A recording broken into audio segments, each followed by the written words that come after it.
আর আপনার টেবিল, প্রতি টেবিল সামান, যেমন ওয়ান টাইম প্লেট, মানে ওয়ানবার ইউজ আর কি, একবার ইউজ হবে, দ্বিতীয়বার এই প্লেটটার ইউজ হবে। হ্যাঁ, বুঝছি। এটা স্টোরে চলে যাবে। জি। হ্যাঁ, জগ, গ্লাস ইত্যাদি টেবিল ক্লথ, এগুলো সব কিছু ওয়ান টাইম।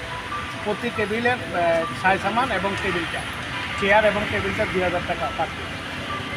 এখন আপনার 1000 লোকের অ্যারেঞ্জমেন্ট হলে ম্যাক্সিমাম 25টা টেবিল দেওয়া লাগবে। 25 বক্সে 250 সেটিং, তার বেশি ক্লিয়ার। তাহলে 25টা টেবিলে আপনার আসবে কমপক্ষে 25 দুগুণে 50,000। এটা কি আপনার হল ভাড়া বাদে? হল ভাড়া বাদ এক্সট্রা? আপনি হলের মধ্যে পাচ্ছেন যেগুলো, যেমন আপনি এই যে ভিতরে লাইটিং, এসি, নিজস্ব? নিজস্ব না, ইভেন্টের আরেকটা। মানে 1,20,000 ভিতরে আপনারা কি দিচ্ছেন ফ্রি? আমি দিচ্ছি হলটা, শুধু হলটা এবং এসি, আর আপনার ভিতরে লাইটিং।